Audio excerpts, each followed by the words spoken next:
Good afternoon, everyone. Welcome to the 10th episode, as I play with my paperwork here, the 10th episode of The Focus. The Focus every week of a show is a new topic, something to do with video and recruitment, video and HR, video and employment.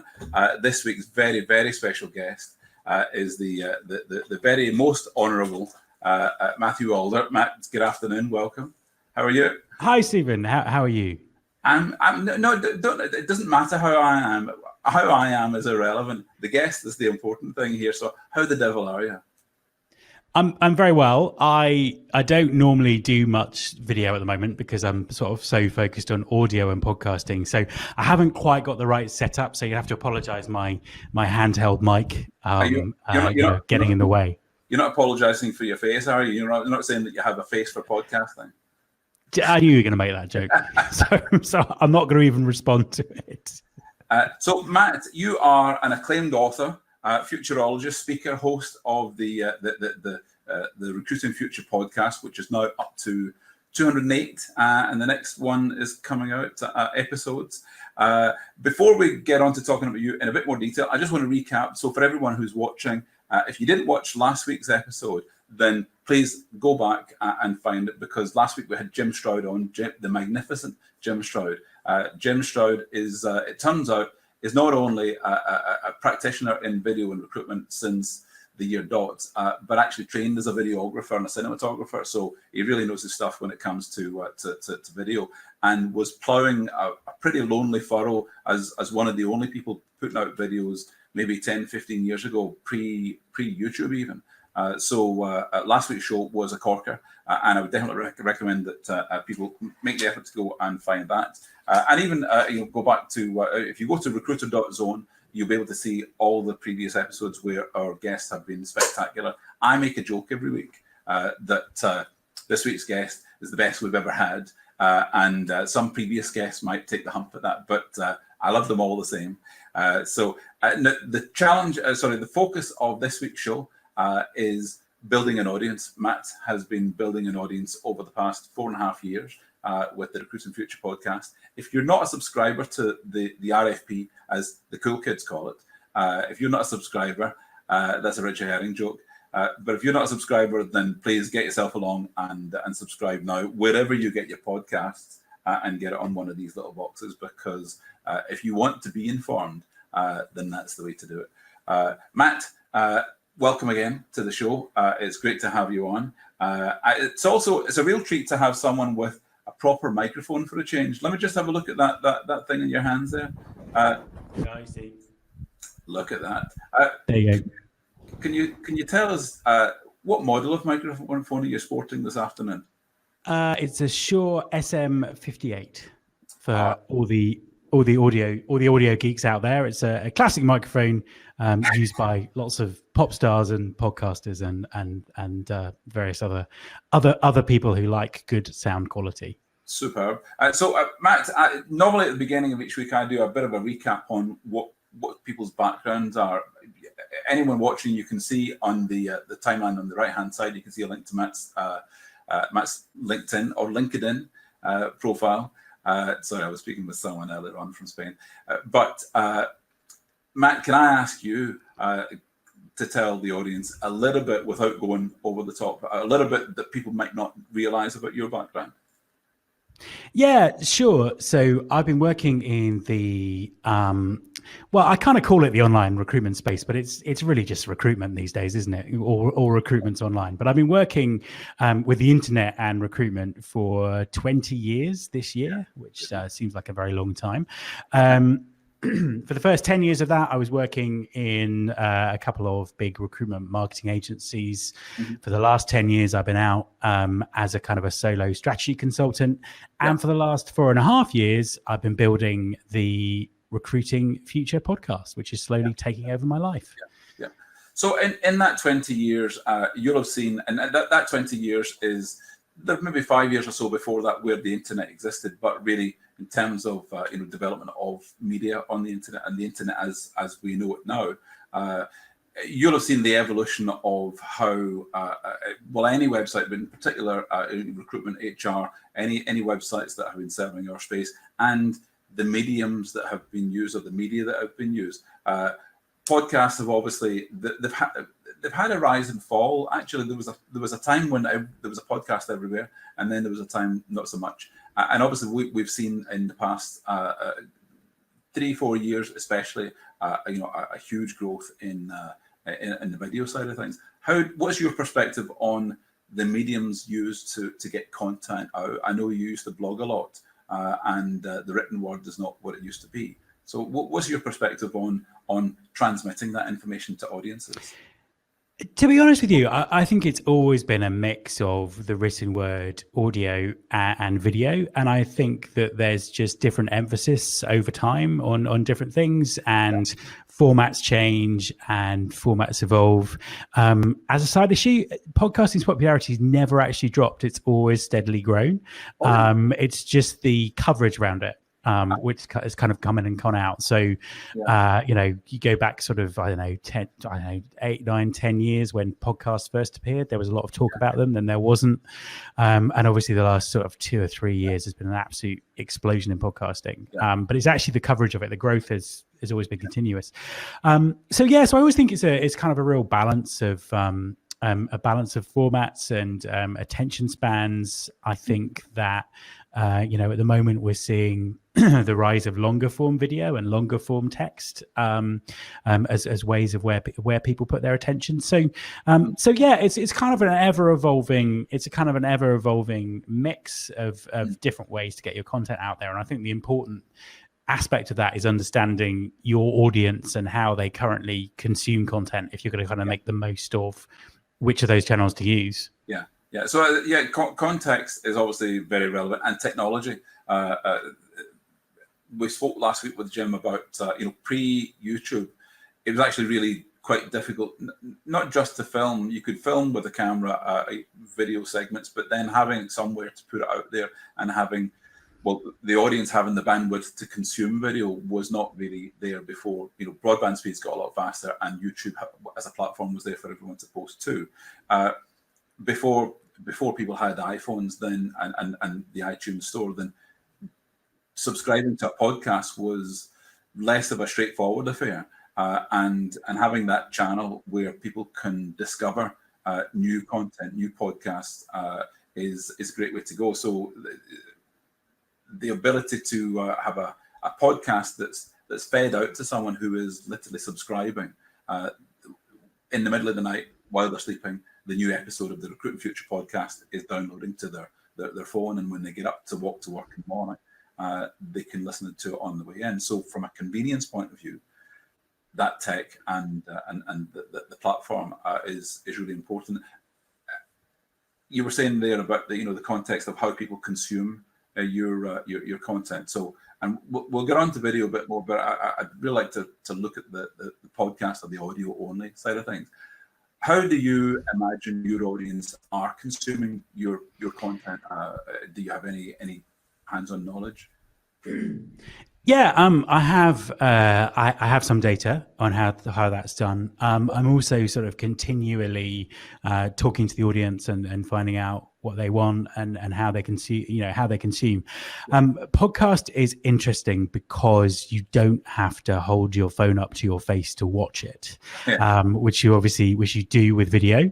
So what you find with podcasting is people tend to listen when perhaps they're doing something else. So walking their dog, in the gym, on a plane, somewhere where you can literally doing the washing up, somewhere where you can have, the voice kind of playing in your head, but actually you're doing something else. And that's what makes it quite unique as a medium. And, I've had all kinds of crazy emails from people. Someone once sent me an email and said my podcast was the perfect accompaniment to their daily sit-up regime, which I thought was oversharing.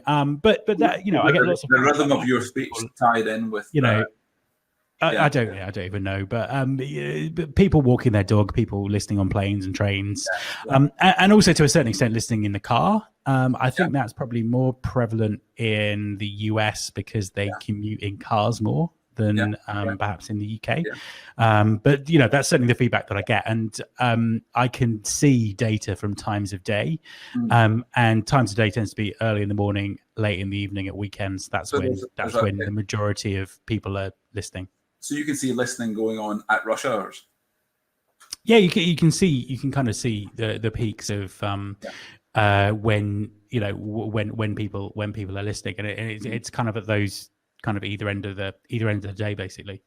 So if you know how people are consuming your content, and incidentally, I have to confess, I typically listen to your podcast in the bath. If that puts a picture in your head that you don't want there, then I don't care. But what you're saying is that typically people are multitasking whilst listening to your podcast. They're doing something else. They might be folding laundry. They might be, gardening or walking to work. But they're multitasking, and to an extent, their attention is split. Would you say? So they might be doing something relatively mundane whilst listening to what you're talking about. Does that affect the content because you would want to maybe every couple of minutes say something that grabs their attention again and remind them? Do you know why it doesn't? Because there's another factor about podcasts that balance that out, and what that is something like I can't remember the stats, but something like 80-90% of podcast listening happens on phones, and I've actually got a stat around this, but I can't remember it. And then something like 75% of that listening is done through headphones.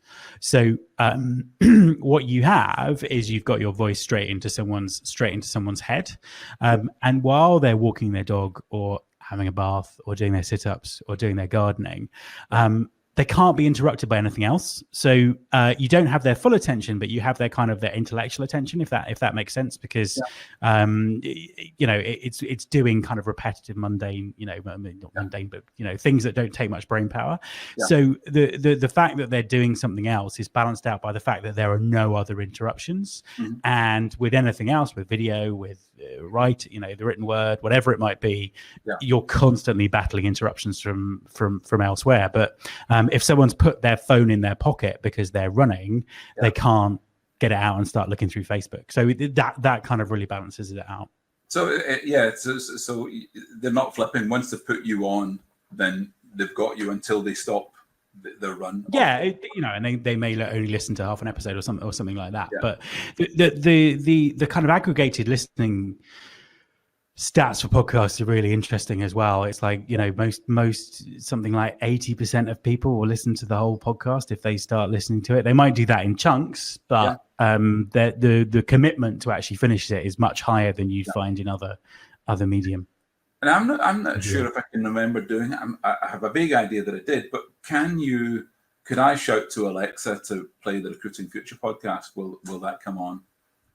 The kind of the companies that distribute podcasts are experimenting with Alexa skills at the moment. It's not quite as simple as that, but it should be soon. Okay. So going back to the beginning, episode number 1 of the RFP.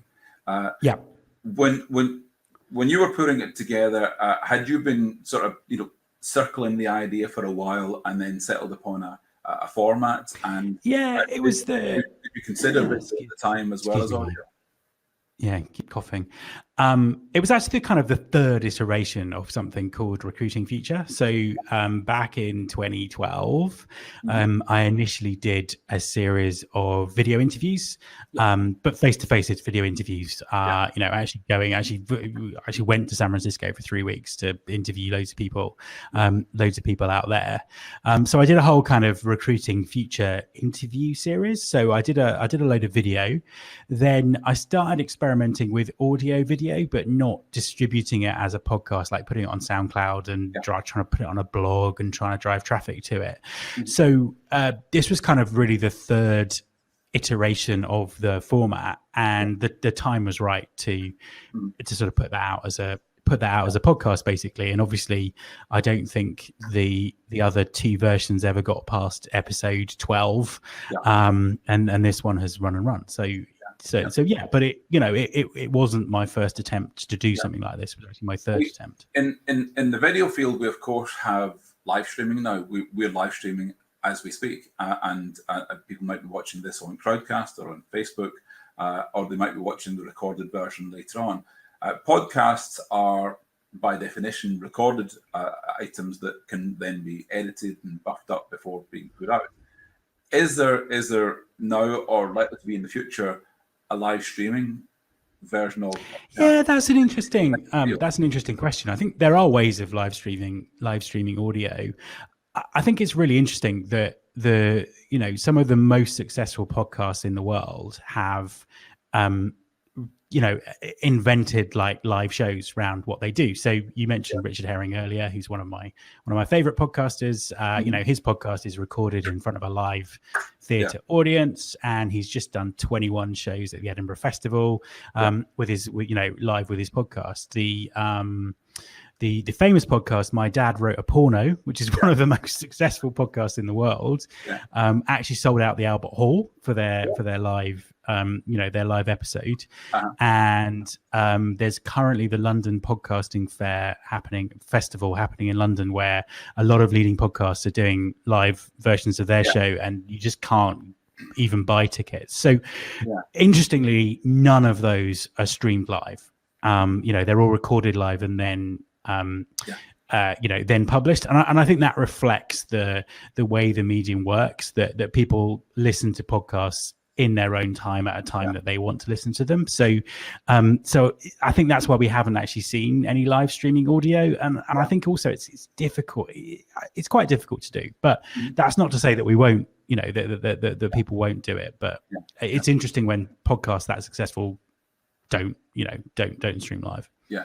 I'm really fascinated. I'm a big fan of comedy, as you know, and I've been fascinated with Richard Herring's podcast output since, going back to when he was doing it with who's the fella, Andrew Collins, and Richard Herring, and then it went on to different ways of doing it. And he kind of rewrote the book on comedy podcasts, and there are lots of other podcasts that do that live thing as well. There's and he videos it as well. So you get a lot of podcasts that have film videos of themselves, so they can distribute effectively through YouTube and share clips, and and you're also seeing that with radio shows. So James O'Brien from LBC, some classic call-ins that he's had that have gone sort of viral as videos on Facebook and YouTube. So it's interesting that there is that crossover between the formats, basically.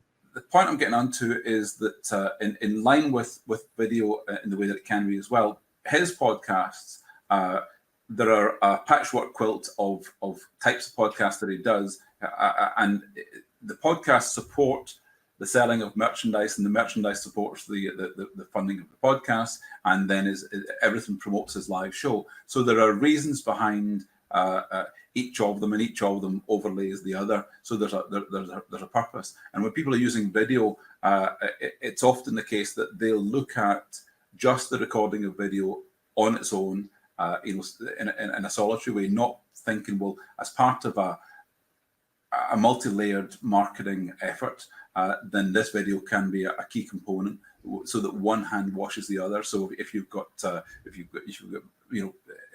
typical internet advertising, if you've got video, if you might have audio, if you might have any number of employer branding campaigns, then all of those components work together in a way that people are often not thinking. Now, I know that given your background in digital media and the content of the book that you'd written with Mervyn Dinnan, that you've looked into that aspect of in a lot of detail, the employer branding side of using produced content to create that campaign effect.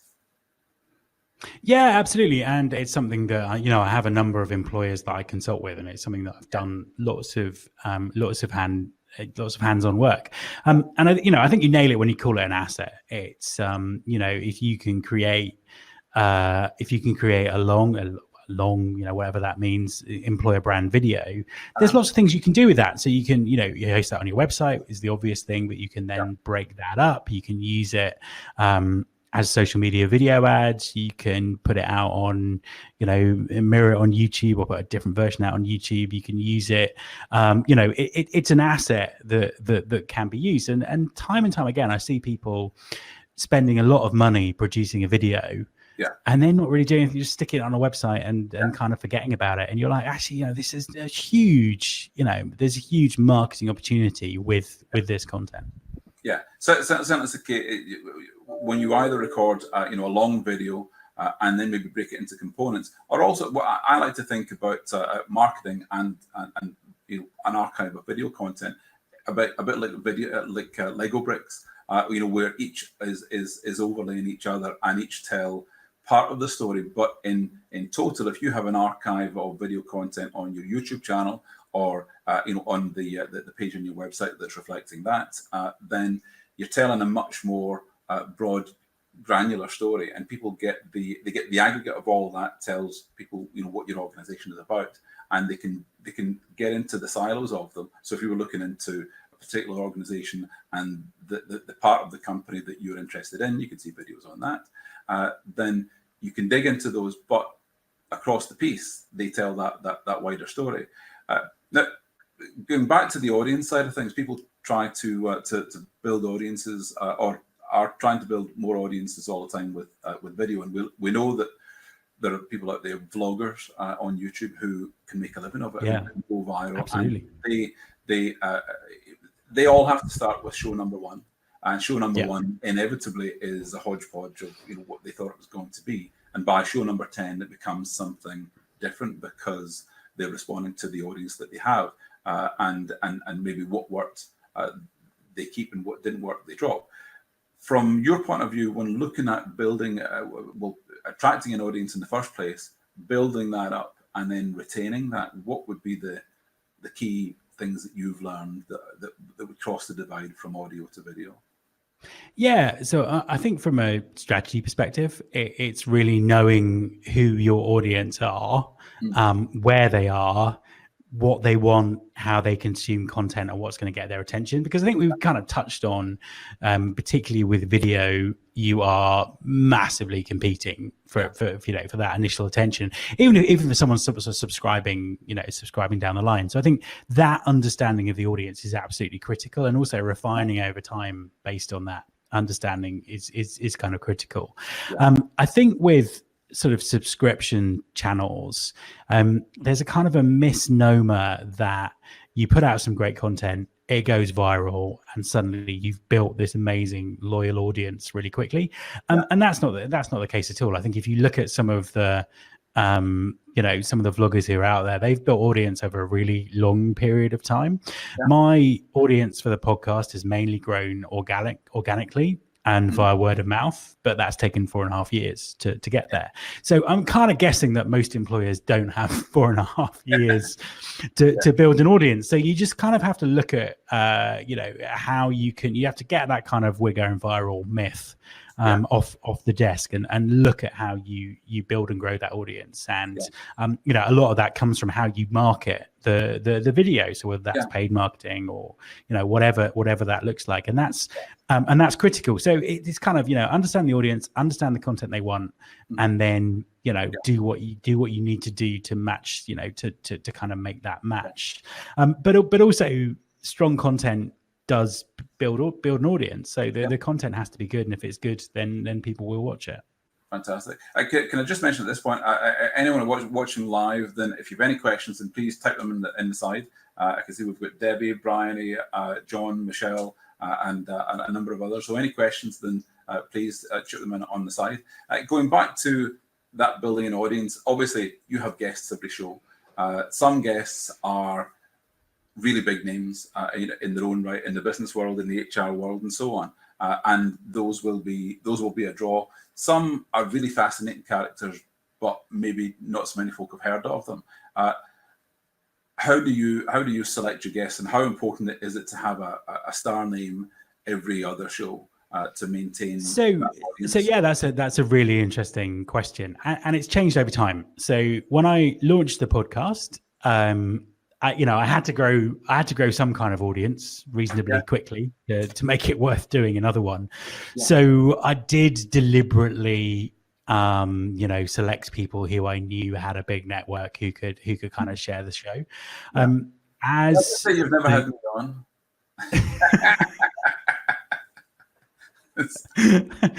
no comment. But as the as the show's grown and the subscriber base has grown, I've kind of I want to make the show insightful, inspiring, and inclusive. So the real kind of thinking behind it is to find stories that have not been heard before, and also big names that I bring in. So I've actually the episode I'm publishing probably tomorrow now is quite a famous author, and I kind of bring them in not to really to build the audience because I think the draw of those kind of names is overstated when you're bringing them into a niche podcast, but because they're bringing perspectives from outside of the industry, which are important. So to me now, it's about having interesting content, and some of my most popular episodes have actually been from people who I've never seen speak at a conference before, and people who've never shared their story before. So by kind of leveraging networks to start with, I've built a platform where I can share those stories, and I think that's why people come back and tell people to subscribe now. Over time, you must have seen. Obviously, you've seen your audience grow, and if it's not something you put out, then don't tell me the subscriber number. But you must see that there's an ebb and flow, maybe seasonally, maybe on a per show basis. Different people attract different audiences. But can you see the ebbs and flows of the audience in that time, even though over time it's gradually growing, that sometimes of the year it might fall away, and you do other things seasonally to bring them back?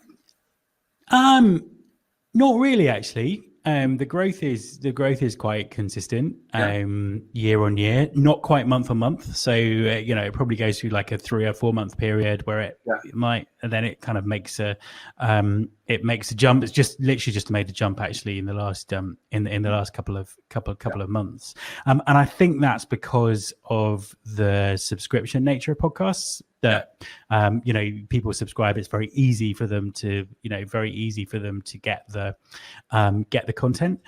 What's interested me is traditionally you'd think, well, for a business, any kind of business based media, August and December would be bad months because everyone's on holiday, and that's not the case with podcasts, because actually people for whatever reason seem to listen to the podcast on holiday and listen to the podcast it kind of in December. So it does ebb and flow slightly, but because it's building a subscriber base, it not as much as you might think. What a couple of our previous guests from Pi Recruitment and I know a couple of other companies, they try and stay relatively topical. They'll put topical content into videos that they're putting out. It might be there's a Christmas party, or it might be that they have a charity event, or there's a team bonding thing, round about different times of the year, or celebrating the seasons or whatever. Do you add aspects of seasonality to your content? Do you recognize news that's going on right now? I personally liken your podcast to the business one that Evan Davis does in terms of tone and feel, and he'll sometimes reflect whatever's going on in the news at the minute. Yeah, I try not to. I don't have a rule against doing it, but I try not to, and the reason I try not to is the content is very evergreen. So the back catalogue gets so many listens. So there are people now who are still listening to episode 1 on a weekly basis, which is quite embarrassing because episode 1 is terrible. I really must take it down. So I try to be. I obviously try to be relevant because I want to be relevant to the challenges that people are facing in their jobs right now.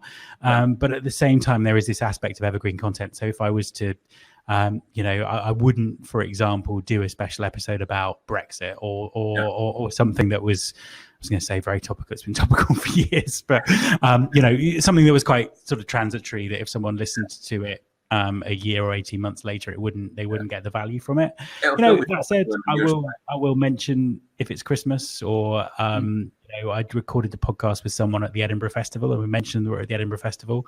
Although I haven't actually released that yet, so that will go out probably in October, and it will seem a bit weird because it was recorded in August. But the sense of place was more important than the time of year, if that makes sense. So like the second season of Blackadder or The West Wing, what would be the point at which your podcast kicks in, you think, and you say, don't listen to the ones before, this is when it gets really good?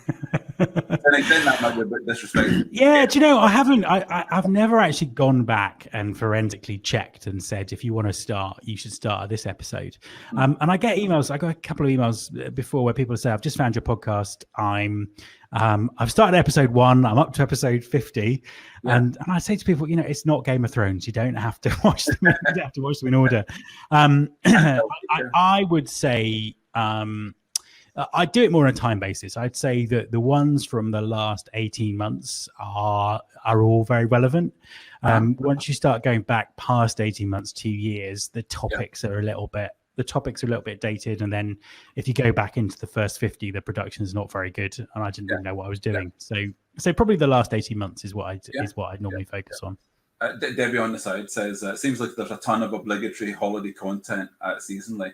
And the messages tend to get lost in the mix at those times of year. Yeah, I think there's a lot of, we have to recognise that it's Christmas or Easter or Hanukkah or whatever, and that to an extent might be not the purpose of the broadcast. Yeah, and I mean it's an interesting point as well, kind of a late in the year. So one of my clients who does some sort of great content, who'll have to remain nameless for the purposes of this anecdote, but they had a content calendar that they were tying into specific events that were happening, and sometimes it worked and sometimes it didn't, and they thought very carefully about how those events reflected their brand. So that was really kind of good strategic thinking. What they didn't think about was the noise. So they're trying to push their message out and a flurry of other brands and non-recruitment stuff. And I think that's the problem. It's easy to get lost, and it's easy to get lost with a recruitment message because there are so many, people out there trying to sell you stuff who are taking up lots of space and bandwidth and attention. And like in jokes, topicality can go off if someone's listening to it out of time. Exactly. Yeah. There are some things, as you say, that are evergreen. The old joke, two guys are stranded on an island and they've been there for months. And one says to the other, he says, "Oh, I see Everonians have lost again this afternoon." Yes, how do you know the football score when we've been here for months? And the guy says, "Well, it's Saturday at 5:00, so everybody must have lost." That's standard. So there are some things that are evergreen that are always the case. But absolutely. All the way through the 4 years of the podcast, we've been talking about employer branding and various other topics that are still relevant and haven't really changed. Have you ever had to retire any shows that were after the fact not entirely accurate or were jarred with evolving? No, I haven't. I haven't. There's been a few shows that haven't made it to being published because I didn't think that they were good enough for whatever reason. Sometimes that was my fault. Sometimes that was the technology. Sometimes they're all my fault. Sometimes I maybe wasn't asking the guest the right question. So there's been the few that didn't quite make publication, but none that I've taken down as yet. Final question in this section. How do you feel that, because again, going back to your broader experience of employment and HR and recruitment, how do you feel that employers are representing themselves authentically with video, and how have you seen the evolution of that? I think the evolution has been massive. I think the way people are using video now, say to compare sort of 5 years, 10 years ago, it's a completely different ball game. And I think there's some, I'm seeing amazing stuff. I'm seeing amazing, brand videos that have got a big budget and taken ages to do, and also some just amazing, people just filming themselves talking about job postings and all this kind of stuff. So, I think the video revolution is well and truly embedded in the recruiting space. We just need to see more of it. I think we just need to see more companies doing more video, because I think the benchmarks about what good looks like and how to do it are now there, and people are reaping the benefits. So people should just do more of it. Well, on that topic of benchmarks, I should mention this week the Video My Job State of Video and Recruitment survey report has just been published. If you can see on the right-hand side, there's a link to the State of Video report. Anyone who wants that, I won't go through the figures just now, but the stats in there are both reassuringly what you would expect, and also quite surprising, in as much as there were, I think, 604 respondents from 50 countries, so worldwide. And obviously, from our point of view, it's reassuring to have what we thought was the case reconfirmed to us, that the growth of video is continuing apace.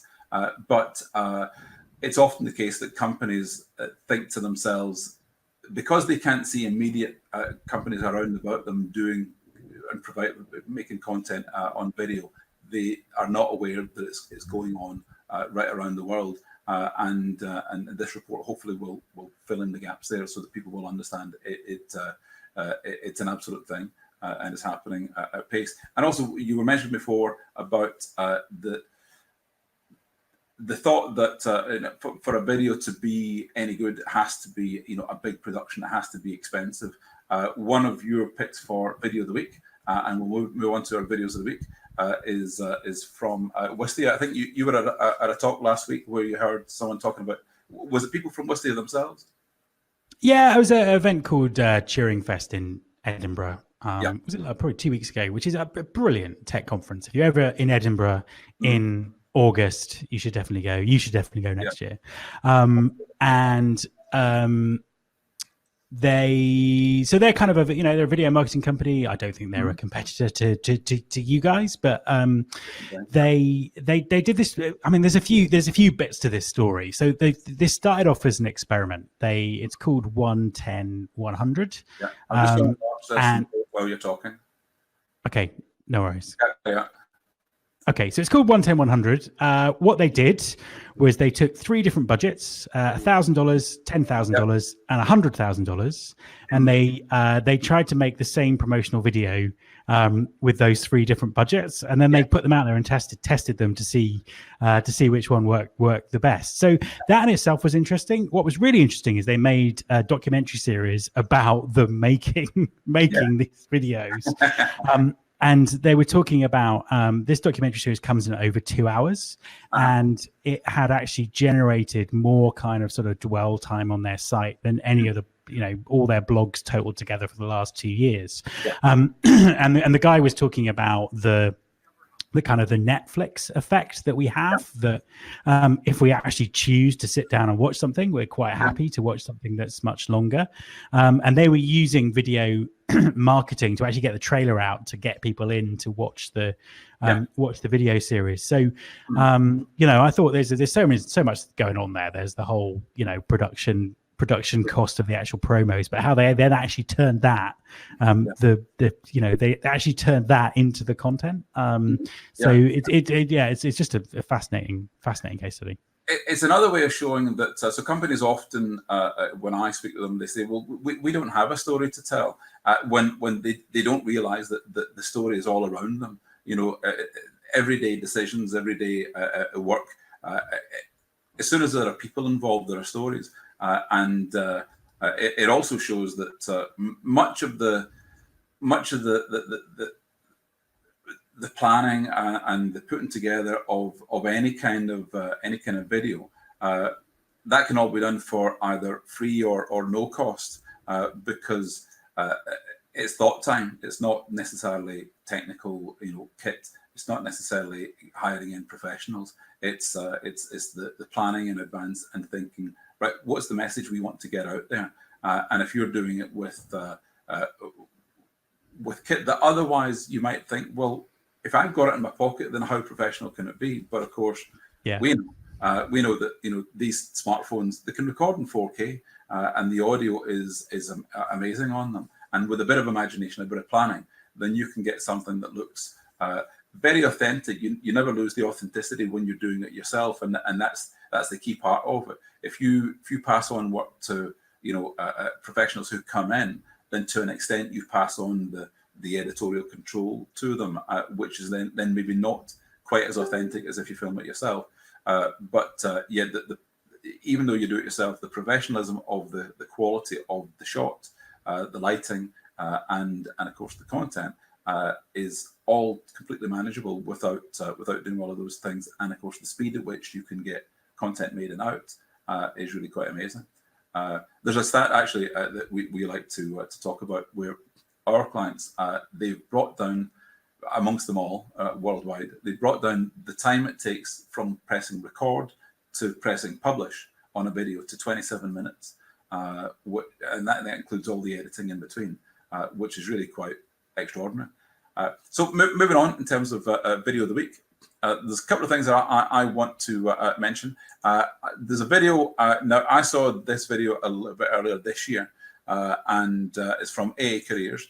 And this is a great example of a video that wouldn't have cost much money at all. And let's just click play on there. It wouldn't have cost much money at all.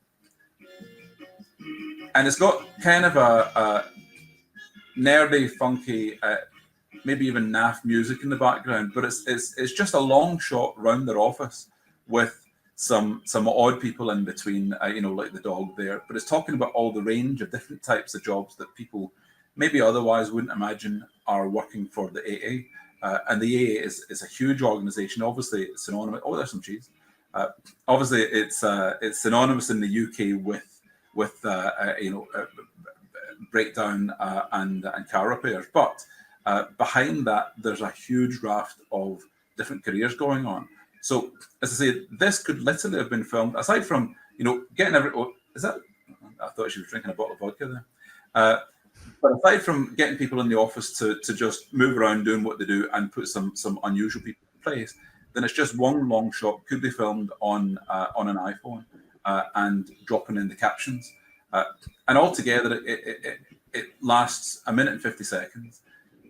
But you get an image of the organization that you just wouldn't have before. And also, you can literally see the diversity in the company. So if anyone was looking at this and thinking, it's not the kind of company for me, they don't have people like me there. Well, when you look at the video, without banging on about your diversity, you're literally showing it.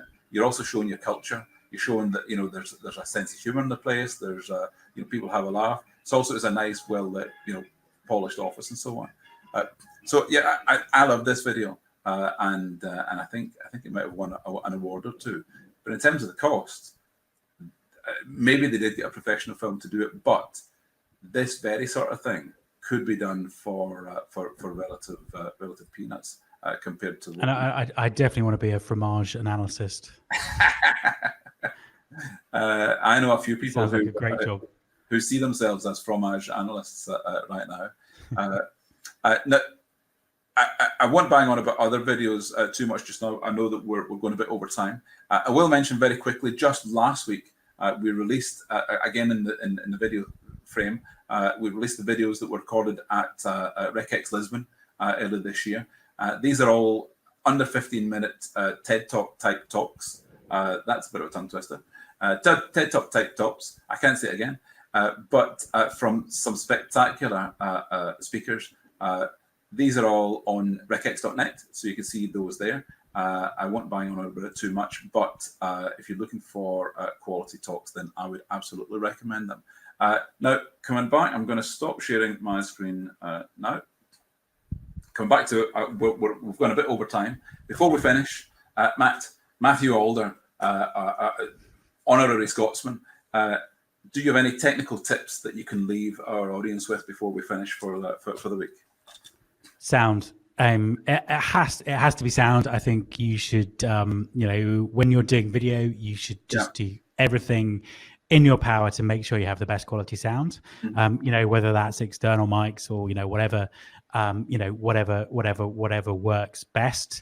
And I think you can have an out of focus video with great sound, and it's still effective, but an in focus video with terrible sound is not going to work. So I might be biased because I trade in audio, but I think sound on video is absolutely critical. I couldn't agree more. As you might guess, sound is relatively important. When you're on the other end of a webcam conversation with someone, and they've got a webcam that they clearly got from a lucky bag. That was, it's something that was bought maybe 15 years ago and has the worst possible video, and it's picking up the audio as well. Is just dreadful. Then the person who has that camera, they're not experiencing how lousy it is, but on the other side, the other people are, and I think it's a real lack of disrespect in any conversation if you're using poor tech to get your content across. And on the audio, as the people at TED Talks say, your audio can be a little bit shaky. It can be a little bit flaky at times, but your video. But your audio must always be crisp, because that's what people are listening to. Yes, they want to see your face. Yes, it's great if you've got good quality video, but the audio is definitely a top tip. And we've mentioned different types of microphones before. I pulled down my mic there just to show off a little. But this mic here seems more expensive than it is, but the one you're holding in your hand is probably about 3 times the cost. This, I think, was £60, and certainly for this sort of thing is perfect. So on that note, I'm going to say auf Wiedersehen, adieu, à bientôt, and we'll see everyone next week. Matt, you have been a spectacular guest. I think you're probably the best guest we've had so far.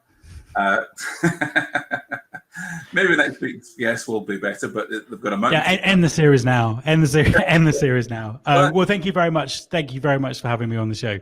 You're very welcome. Thanks everyone for joining, and I'll see you all next week. Next week we have, I need to double check. Next week we have the absolutely delightful and fragrant and effervescent Katrina Collier. So everyone will be looking forward to that. Thanks, Debbie. Thanks everyone who's watching in. Thanks everyone who's watching the replay. We'll catch you next week. Thank you then. Bye-bye.